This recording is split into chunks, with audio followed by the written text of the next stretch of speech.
Assalamualaikum warahmatullahi wabarakatuh. Alhamdulillahi ala ihsanih wa syukru lahu ala taufiqihi wa amtinanih. Asyhadu an la ilaha illallah wahdahu la syarika lahu ta'ziman li sya'nihi wa majdihi. وأشهد أن محمدا عبده ورسوله والداعي إلى رضوانه صلوات ربي وسلامه عليه وعلى آله وأصحابه ومن تبعهم بإحسان إلى يوم لقائه أما بعد أحبتي في الله jamaah yang semoga senantiasa dirahmati oleh Allah Subhanahu wa taala. Segala puji hanya milik Allah Jalla fi'ula. Kita beribadah, kita memohon pertolongan hanya kepada Allah Azza wa Jalla. Kita mengaku bahwa kita sebagai hamba yang lemah, sebagai hamba yang butuh akan pertolongan dan juga rahmat Allah Subhanahu wa ta'ala. Maka dengan taufik dan juga hidayahnya serta nikmat-nikmatnya, kita dapat berkumpul di salah satu rumah daripada rumah Allah Subhanahu wa ta'ala. Dan saya yakin ada di antara kita yang memiliki sebuah kegiatan, akan tetapi dia lebih mendahulukan majlisul ilm, atau mungkin memiliki sebuah kondisi yang tidak baik, perasaan yang tidak enak, akan tetapi dia tetap hadir di majlisul ilm. Dan semuanya itu tak lepas daripada kita mendengar dari sabda Nabi kita Muhammad sallallahu alaihi wasallam, "Man ijtama'a qaumun fi baitin min buyutillah wa yatluna kitab Allah wa yatadarasunahu illa nazalat alaihimus sakinah wa ghasiyatuhumur rahmah wa haffathumul malaikah wa dzakarahumullahu fi man 'indah." Maka solusi daripada kesibukan dunia, lelahnya dari kesibukan dunia, capeknya menanggung perasaan yang begitu luar biasa beratnya, adalah dengan kita duduk di majlisul ilm. Maka semoga Allah Subhanahu wa ta'ala memberikan kemudahan kepada seluruh urusan kita, baik di dunia maupun di akhirat. Amin ya rabbal alamin. Salawat serta salam tak lupa kita haturkan kepada Nabi kita Muhammad sallallahu alaihi wasallam. Hari Jumat kita memperbanyak salawat kepada beliau, dan juga kita memperbanyak amalan-amalan soleh di hari Jumat. Dan semoga apa yang kita contoh dari Nabi kita Muhammad sallallahu alaihi wasallam diterima karena sebab ikhlas kita mengharap ridha Allah Azza wa Jalla. Ahibati fillah, rahimani wa rahimakumullahu jami'an. Pembahasan kita pada sore hari ini berkaitan dengan salah satu daripada kaidah keimanan, di mana hal ini tidaklah dilakukan oleh kecuali orang-orang yang muwahhidin, mereka yang tauhidnya kuat kepada Allah Subhanahu wa ta'ala. Dan hal ini telah dipraktekkan tidak hanya ulama-ulama salaf, akan tetapi para anbiya, mereka semuanya mempraktekkan guna atau menyadari bahwa mereka tidaklah mampu kecuali dengan pertolongan Allah Subhanahu wa ta'ala di dalam menyelesaikan urusan-urusan duniawiyah maupun ukhrawiyah. Kaidah ini terdapat di dalam surah At-Talaq ayat yang ketiga, yang berbunyi, wa may yatawakkal 'ala Allahi fahuwa hasbuh. Bahwa barang siapa yang bertawakal kepada Allah maka cukup bagi dirinya. Makna daripada kaidah ini sebagaimana dijelaskan oleh Imam As-Sa'di di dalam tafsir beliau. Beliau mengatakan bahwa barang siapa yang bertawakal kepada Rabb-Nya dengan sebenar-benar tawakal di dalam perkara duniawiyah maupun perkara ukhrawiyah, dengan dia bersandar menjalankan segala perintah Allah Subhanahu wa taala dan menjauhi segala larangannya, serta berusaha mengambil asbab, mengambil sebab di dalam melaksanakan atau menghadapi perkara-perkara dunia maupun perkara-perkara akhirat, fahuwa hasbuh, maka cukuplah Allah Subhanahu wa taala sebagai penolong bagi dirinya. Berkaitan dengan kaidah ini, kalau kita melihat ahibati fillah, terdapat di dalam surah At-Talaq. Dan di awal atau ayat yang pertama di dalam surah At-Talaq, kita akan baca ayat tersebut. Allah Subhanahu wa taala yaqul, a'udzu billahi minasyaitonir rajim. Bismillahirrahmanirrahim. يا أيها النبي إذا طلقتم النساء فطلقوهن لعدتهن وأحصوا العدة واتقوا الله ربكم لا تخرجوهن من بيوتهن ولا يخرجن إلا أن يأتين بفاحشة مبينة وتلك حدود الله ومن يتعد حدود الله فقد ظلم نفسه لا تدري لعل الله يحدث بعد ذلك أمرا فإذا بلغن أجلهن فأمسكوهن بمعروف أو فارقوهن بمعروف وأشهدوا ذوي عدل منكم وأقيموا الشهادة لله ذلكم يوعظ به من كان يؤمن بالله واليوم الآخر ومن يتق الله يجعل له مخرجا ويرزقه من حيث لا يحتسب ومن يتوكل على الله فهو حسبه إن الله بالغ أمره قد جعل الله لكل شيء قدرا. Allah Subhanahu wa taala mengatakan, ya ayyuhan nabi, wahai nabi, idza talaqtumun nisa, apabila kamu menceraikan istri-istrimu, fatalliquhunna li'iddatihinna wa ahsul iddah, maka hendaknya kamu menceraikan mereka pada waktu mereka dapat menghadapi waktu iddahnya, dan hitunglah waktu iddah tersebut. Apa itu waktu iddah atau zamanul iddah? Yaitu di mana waktu ketika seorang wanita telah diceraikan oleh sang suami, baik itu talak 1, 2 ataupun 3, semuanya ada waktu atau masa iddah. Dan salah satu hikmah yang disebutkan para ulama, bahwa tujuan daripada disyariatkannya zamanul iddah adalah agar diketahui apakah wanita tersebut dalam kondisi sedang hamil ataukah tidak hamil. Ini salah satunya, karena nanti memiliki sebuah konsekuensi yang luar biasa berbeda. Kemudian apa? La tukhrijuhunna min buyutihinna wa la yakhrujna illa an yatina bi fahishatin mubayyinah. Janganlah kalian mengeluarkan istri-istri kalian min buyutihinna, dari rumah-rumah mereka, wa la yakhrujna, dan janganlah wanita-wanita itu keluar, illa an yatina bi fahishatin mubayyinah, kecuali tampak pada mereka perbuatan yang buruk.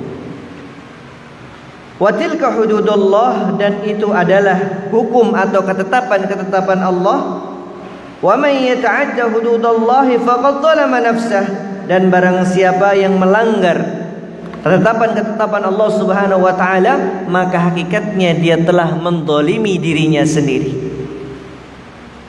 Di sini kita mendapatkan sebuah faedah yang luar biasa, jamaah sekalian, bahwa tatkala kita melakukan sebuah maksiat, maka hakikatnya kita ini sedang menzalimi diri kita sendiri.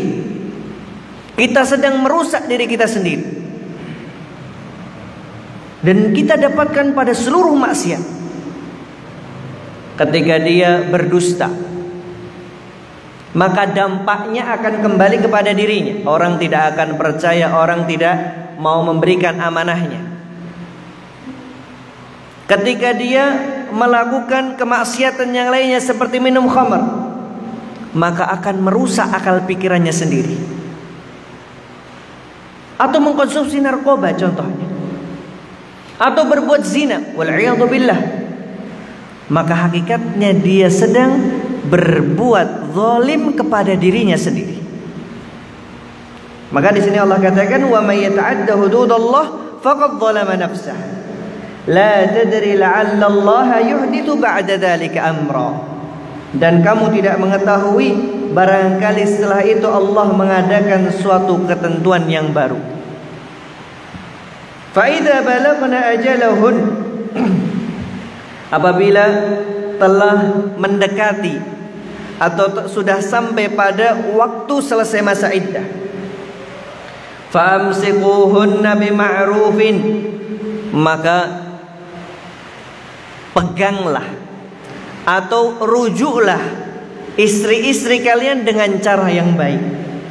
Kalau memang tidak bisa, memang qaddarallah, Allah tetapkan untuk berpisah, maka Allah memberikan sebuah warning untuk kita, yaitu apa? Au fariquhunna bima'ruf, atau pisahkanlah mereka dengan cara yang baik juga.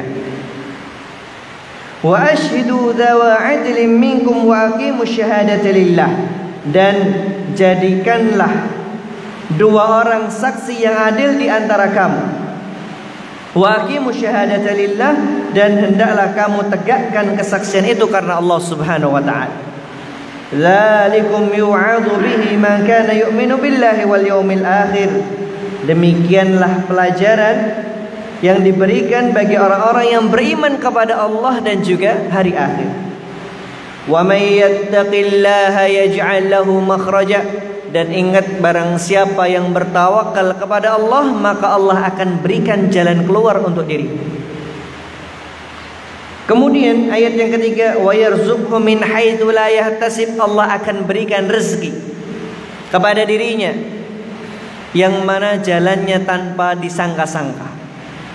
Wa may yatawakkal 'ala Allahi fa huwa hasbuh, dan barang siapa bertawakal kepada Allah, maka Allah cukup bagi dirinya. Qad ja'ala Allahu likulli syai'in qadara, dan sungguh Allah telah mengadakan ketentuan bagi setiap sesuatu. Ahibati fillah rahimani wa rahimakumullah jami'an. Ayat yang mulia ini atau kaidah yang mulia ini berada pada masalah terkait dengan talak. Tetapi kaidah tersebut tidak hanya khusus dalam perkara itu. Bahwa kaidah yang kita bahas, wa may yatawakkal 'ala Allahi fa huwa hasbuh, yang kata para ulama, al-ibratu bi umumil lafzi la bi khususis sabab. Bahwa bukan karena sebab berada di ayat tolak kemudian khusus, tidak, tetapi kaidah ini mencakup dalam segala aspek.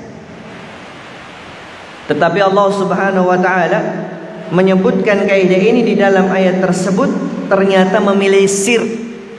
Ada sebuah rahasia yang disebutkan para ulama.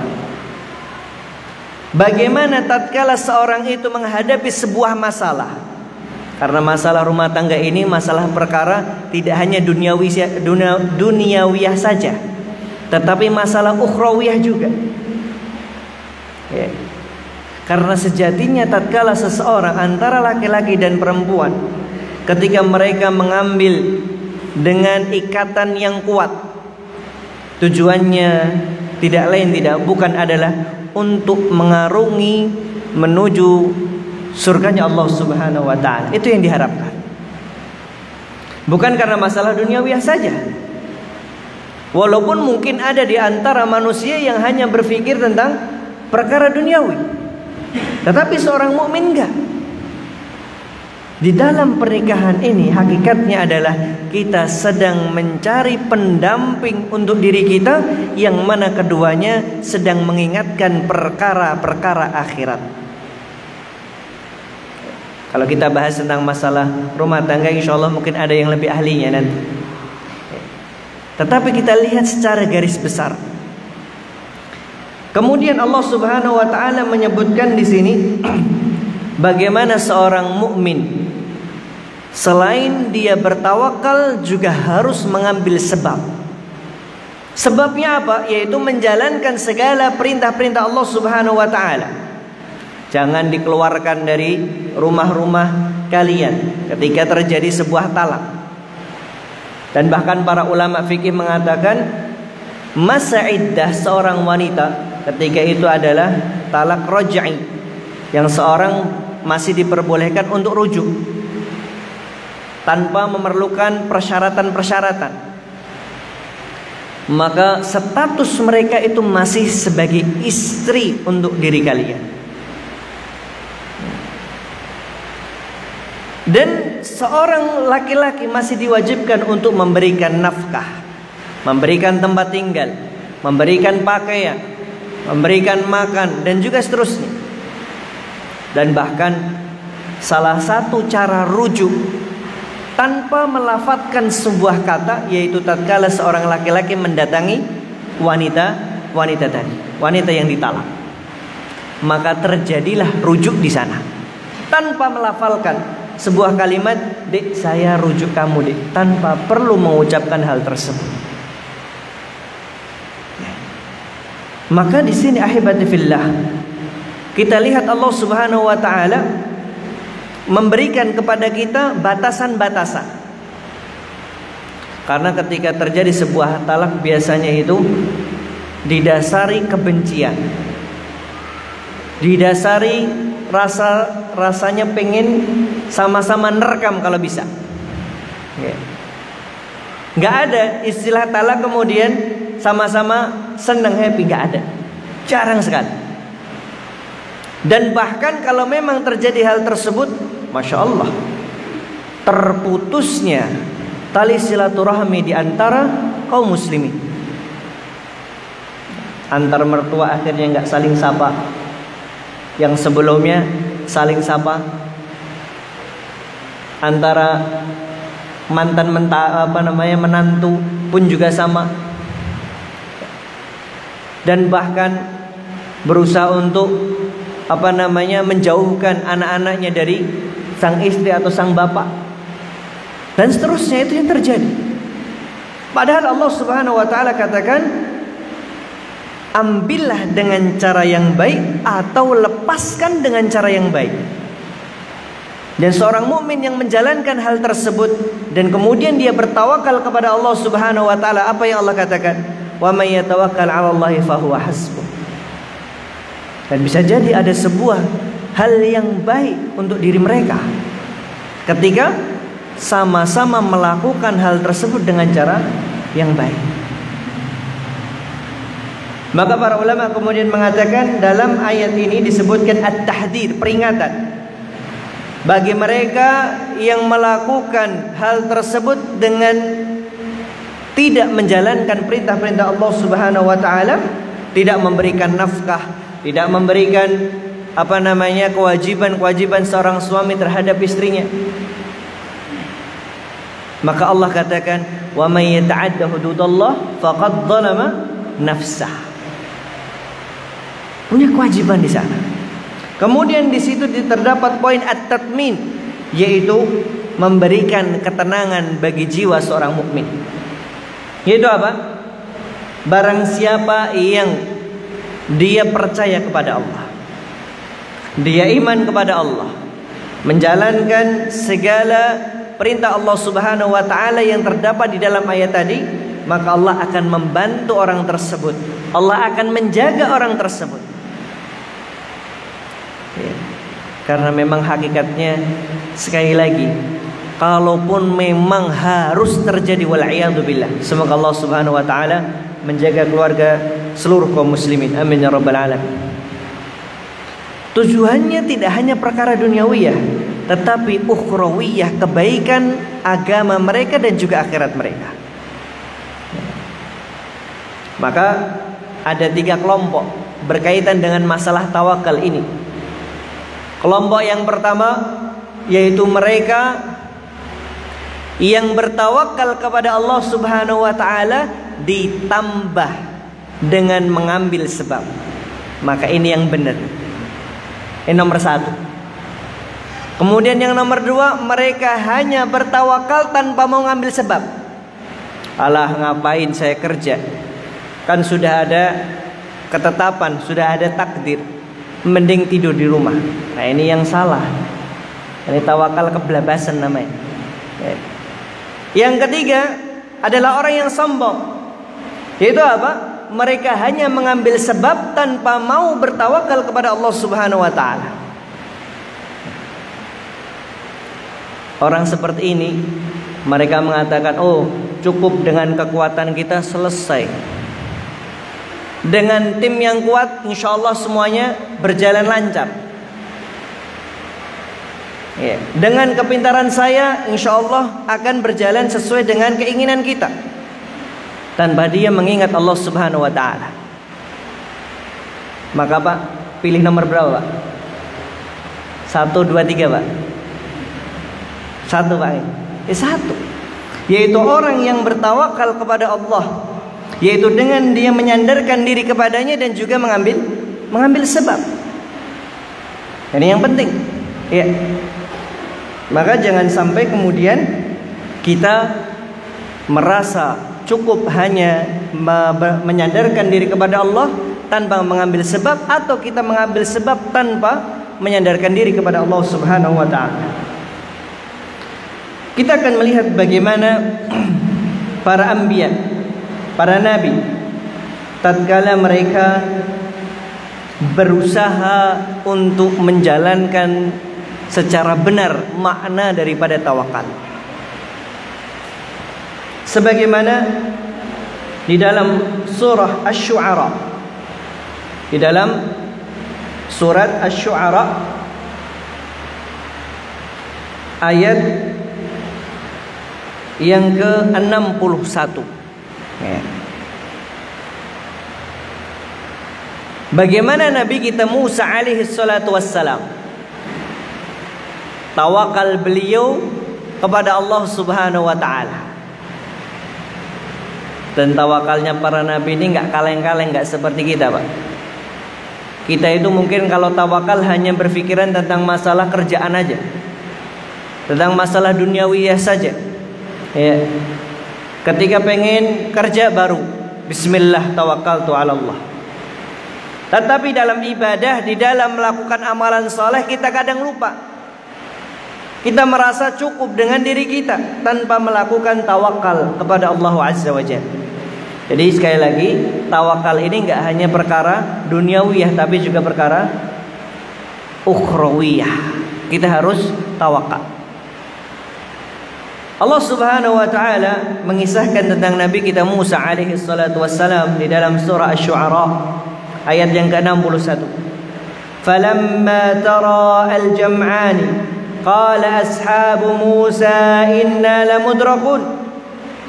Tatkala berkumpul atau melihat ya, pasukannya siapa? Pasukannya Fir'aun. Qala ashabu Musa inna lamudrakun. Maka pengikutnya Nabi Musa alaihi salatu wassalam, mereka mengatakan, sesungguhnya kita ini benar-benar akan disusul. Kenapa Pak? Karena di depan mereka ada lautan, di belakang mereka ada pasukannya siapa? Fir'aun. Tetapi apa yang dikatakan Nabi kita Musa alaihi salatu wassalam? Qala kalla inna ma'iya rabbi sayahdin. Apa yang dikatakan Nabi kita Musa? Kalla, sekali-kali tidak. Inna ma'iya rabbi, sesungguhnya bersama diriku adalah Rabbku. Sayahdin, akan memberikan petunjuk kepada. Kemudian apa? Ini tawakal namanya. Kemudian yang berikutnya, wa auhayna ila Musa an idrib bi'asakal bahr fanfalaqa fakana kullu firqin kattawdil 'azim. Maka kemudian Allah mewahyukan kepada Nabi Musa alaihi salatu wassalam, diperintahkan untuk apa? Anidrib bi'asakal bahr, pukullah dengan tongkatmu lautan. Fanfalaqa fakana kullu firqin kattawdil 'azim, maka terbelahlah lautan itu dan setiap belahan seperti gunung yang besar. Saya mau tanya Pak, kira-kira mampu nggak Allah tiba-tiba langsung membelahkan lautan Nabi Musa dan juga ashabu Musa untuk lari ke sana? Mampu nggak? Mampu. Tapi kenapa Nabi kita Musa alaihi salatu wasallam diperintahkan untuk memukul lautan? Inilah yang disebut sebagai akhdul asbab, mengambil sebab. Allah perintahkan pukullah dulu. Adapun hasilnya Allah Subhanahu wa taala yang akan menentukannya. Ini yang kadang jarang kita praktekkan. Contoh, ketika kita berangkat untuk kajian, Pak. Bismillah, apa yang kita baca? Bismillah tawakkaltu 'alallah la haula wala quwata illa billah. Itu yang pertama kali kita baca tatkala keluar dari rumah kita. Yang belum berarti PR buat besok ketika keluar harus baca. Kemudian kita lihat, oh Masya Allah, ini kayaknya kalau berangkat kajian masih bisa. Karena gak ada angin, gak ada halangan. Bismillah tawakkaltu 'alallah la haula wala quwata illa billah. Ini yang harus kita praktekkan dalam kehidupan kita sehari-hari. Itu berkaitan dengan masalah tawakal. Kemudian contoh yang lainnya, bagaimana Allah Subhanahu wa taala memerintahkan kepada ibunda Nabi kita Isa alaihi salatu wassalam. Dan kisah ini terdapat di dalam surah Maryam, ayat yang ke-22. Allah Subhanahu wa ta'ala yaqul, فَحَمَلَتْهُ فَانْتَبَذَتْ بِهِ مَكَانًا قَصِيًّا فَأَجَاءَهَا الْمَخَاضُ إِلَى جِذْعِ النَّخْلَةِ قَالَتْ يَا لَيْتَنِي مِتُّ قَبْلَ هَذَا وَكُنْتُ نَسْيًا مَنْسِيًّا فَنَادَاهَا مِنْ تَحْتِهَا أَلَا تَحْزَنِي قَدْ جَعَلَ رَبُّكِ تَحْتَكِ سَرِيًّا وَهُزِّي إِلَيْكِ بِجِذْعِ النَّخْلَةِ تُسَاقِطْ عَلَيْكِ رُطَبًا جَنِيًّا. Allah Subhanahu wa taala memerintahkan Maryam tatkala dalam kondisi lemah. Dia sedang mengandung. Banyak fitnah yang terjadi tatkala beliau mengandung. Akhirnya mau nggak mau harus menyendiri, kabur pergi. Dan dalam kondisi yang lemah, ketika itu Maryam berada di bawah pohon korma. Kemudian apa yang Allah katakan? Wa huzzi ilaiki bijid'in nakhlah. Maka goyangkanlah pohon kelapa tersebut, maka tusaqit alaiki rutaban janiyya, maka akan rontok di sana kurma-kurma. Untuk apa? Agar dimakan oleh Maryam, memberikan kekuatan kembali. Pertanyaannya, bisa nggak Allah langsung memberikan kurma tersebut? Bisa. Tapi kenapa seorang wanita dalam kondisi lemah, sedang mengandung, Allah perintahkan untuk menggoyang pohon korma? Mungkin yang pernah lihat pohon korma, kita tahu pohon korma itu kokoh sekali, Pak. Yang laki-laki saja kalau disuruh untuk goyangin belum tentu rontok semua. Tetapi ini seorang wanita. Maka sekali lagi apa? Ini yang disebut sebagai akhdul asbab, mengambil sebab. Ya. Kemudian contoh yang lainnya, yaitu terjadi pada zaman Nabi kita alaihi salatu wassalam. Ketika beliau berada pada perang Uhud, kita tahu bahwa perang Uhud kaum muslimin kalah. Bahkan gigi Rasul sallallahu alaihi wasallam itu pecah. Luka-luka yang luar biasa banyaknya yang beliau rasakan. Bahkan para sahabat rela menjadikan diri mereka sebagai tamengnya Rasul sallallahu alaihi wasallam. Maka tatkala mereka pulang kembali ke Madinah, dengan sombongnya orang-orang Quraisy mengatakan, masa iya kita biarkan mereka kembali? Kita ini dalam kondisi menang. Maka akhirnya ada kabar bahwa orang-orang Quraisy mengejar mereka. Kemudian ada yang mengatakan, alladzina qala lahumun nasu innan nasa qad jama'u lakum fakhshawhum fazadahum imanan wa qalu hasbunallahu wa ni'mal wakil. Maka tatkala berkumpul, ada orang yang datang, ada yang katakan, itu orang-orang Quraisy berkumpul pengen menyerang kita. Maka hendaknya kita takut kepada mereka, kita menyerah. Tapi apa yang dikatakan oleh para sahabatnya Rasul sallallahu alaihi wasallam? Fazadathum iman. Iman mereka bertambah. Padahal dalam kondisi mereka kalah. Tetapi keimanan mereka bertambah, dan apa yang mereka katakan, hasbunallah wa ni'mal wakil. Dan cukuplah bagi Allah Subhanahu wa taala penolong bagi kami, dan Dia sebaik-baik pelindung. Ahibati fillah rahimani wa rahimakumullah jami'an. Kisah-kisah yang luar biasa yang hendaknya kita mengambil pelajaran akan hal tersebut. Bagaimana para anbiya, mereka adalah para nabiullah, mereka adalah utusan Allah, tetapi tidak kemudian menafikan mereka, tidak mengambil sebab. Tidak kemudian seperti yang orang katakan, udah saya diam, saya berdoa, Allah akan menurunkan penolongnya. Enggak. Tetapi berusaha untuk mengambil sebab dalam segala hal. Tetapi jangan sampai kemudian kita tertipu akan akhdil asbab saja. Iman dan tawakal kita, sandaran kita kepada Allah harus kuat. Dan ini tidak akan terjadi kecuali orang tersebut benar-benar menguatkan keimanan dan ketauhidan dia kepada Allah Azza wa Jalla. Kita dapatkan ahibati fillah orang-orang yang masya Allah, ketika kita memberikan nasihat, dia menjalankannya. Tetapi tatkala sudah atau dalam proses dia menghadapi sebuah masalah, apa yang dia katakan? Gimana sih? Saya sudah berusaha untuk bertawakal kepada Allah. Saya berusaha untuk mengambil sebab, tapi kenyataannya seperti ini. Maka orang-orang yang seperti ini, tawakalnya adalah tawakal yang palsu. Dia belum bertawakal kepada Allah Subhanahu wa ta'ala.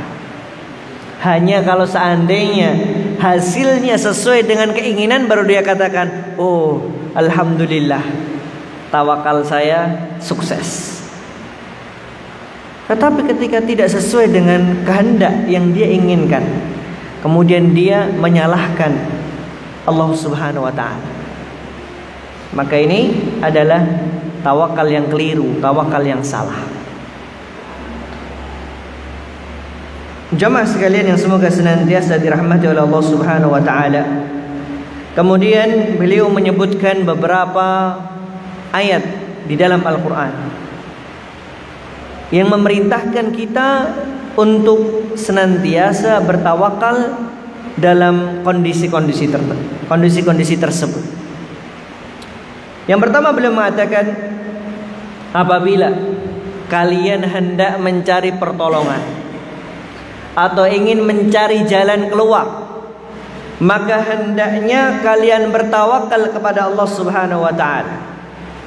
Sebagaimana Allah katakan di dalam surah Ali Imran ayat yang ke-160. Allah katakan, "Ayyansurkumullahu fala ghaliba lakum."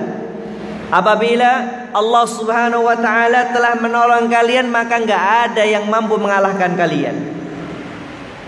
Wa ayyakhzulkum famadal ladzi yansurukum min ba'dih. Tapi kalau kalian menjadi orang-orang yang terhina, maka tidak ada yang dapat memberikan pertolongan kepada kalian kecuali Allah Subhanahu wa taala. Wa 'alallahi falyatawakkalul mu'minun.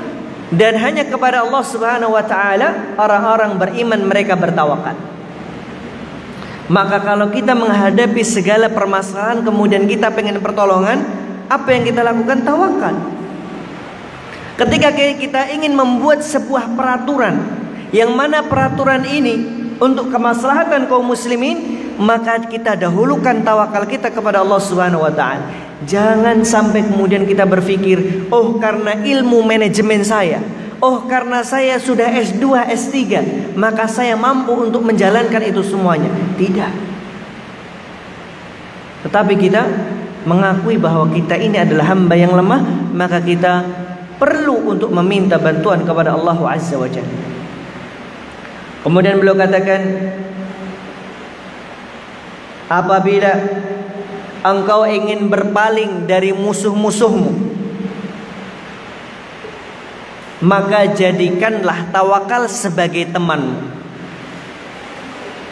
Kita lihat di sini, kita seandainya punya musuh. Tentang masalah musuh sudah kita bahas di pertemuan yang lalu. Wallahu a'lamu bi'adaikum. Kaidah tersebut jangan sampai kemudian kita lupa. Ya. Maka tatkala kita ingin berpaling dari mereka, berpalingnya kita ini berpaling pada hal yang baik atau enggak, Pak? Berpaling yang baik. Kenapa? Kita pengen menjauh dari musuh-musuh kita. Maka apa yang Allah katakan? Hendaknya kita bertawakal dalam hal tersebut. Allah katakan di dalam surah An-Nisa ayat yang ke-81. Qala Allah Azza wa Jalla, "Fa'arid 'anhum wa tawakkal 'ala Allah wa kafa billahi wakila." Fa'arid 'anhum, maka berpalinglah dari mereka, dari musuh-musuh kalian.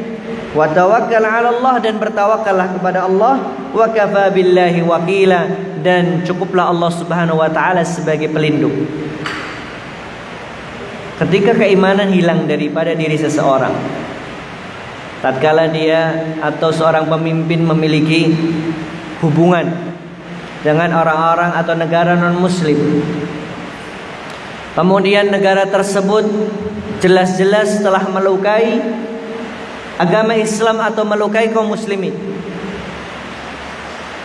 maka apa yang perlu kita lakukan adalah berpaling dari mereka. Tetapi ketika keimanan lemah, seorang pemimpin akan mengatakan, loh, kalau kita nanti memutus hubungan bilateral dengan mereka, apa yang akan terjadi dengan negara kita?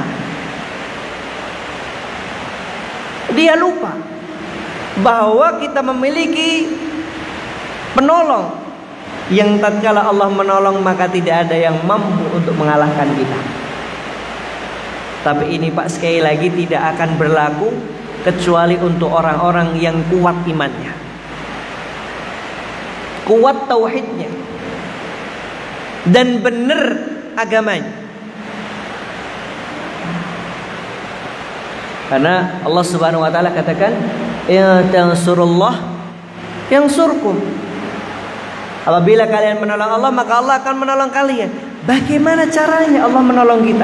Menjalankan syariatnya dengan benar. Terkadang kita ini gak mau menjalankan perintah Allah, kemudian kita pengen meminta pertolongan sama Allah. Ya harusnya kita sendiri yang malu dulu. Kita suka mengejek fulan, kita suka bahkan mendolimi fulan, tetapi kemudian dalam satu kondisi kita minta kepada fulan. Harusnya yang pertama kali adalah kita malu dulu. Nah, kemudian beliau katakan, idza talabta sulha, apabila engkau menginginkan as-sulh, perdamaian, ketika menghadapi antara saudara kita sedang bermusuhan, kita pengen mereka dalam kondisi sulh, ya, maka hendaknya kita bertawakal kepada Allah Subhanahu wa taala. Allah katakan, wa in janahu lis-salmi fajnah laha wa tawakkal 'ala Allah. Dan apabila kalian condong untuk melakukan perdamaian, maka condonglah pada hal tersebut dan bertawakallah kalian kepada Allah. Nah, kemudian apabila beliau katakan poin berikutnya, apabila terdapat sebuah ketetapan, baik ketetapan tersebut suatu yang kita suka atau enggak kita suka, maka kita hadapi ketetapan tersebut sambil kita bertawakal kepada Allah. Allah Subhanahu wa taala katakan di dalam surah At-Taubah ayat yang ke-51. Allah taala yaqul, "Qul lan yusibana illa ma kataballahu lana huwa maulana wa 'ala Allahi falyatawakkalul mu'minun." Katakanlah bahwa tidak ada yang dapat menimpa kami illa ma kataballahu lana, kecuali apa yang Allah tetapkan untuk kita. Huwa maulana, dan Allah lah sebagai maulana, sebagai raja kami. Wa 'ala Allahi falyatawakkalul mu'minun, dan hanya kepada Allah lah orang-orang mukmin mereka bertawakal. Nah, kemudian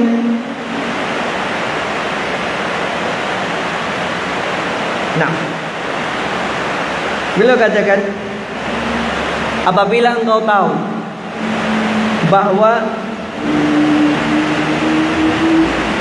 bahwa tidak ada marja, tempat kembali dalam segala urusan kecuali kepada Allah, dan tidak ada tempat untuk beribadah kecuali kepada Allah, maka hendaknya kita sambil bertawakal kepada Allah Subhanahu wa taala di dalam ibadah kita.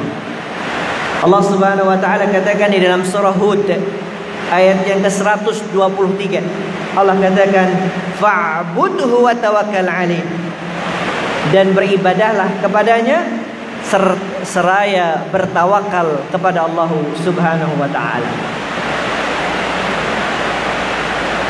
Nah, ahibati fillah rahimani wa rahimakumullah jami'an. Sekali lagi bahwa kita katakan rukun daripada sebuah tawakal ada dua. Ini sebagai penutup dari kajian kita, bahwa rukun daripada tawakal itu ada dua. Yang pertama, kita menyandarkan diri kepada Allah Subhanahu wa taala. Kemudian yang kedua, kita mengambil sebab.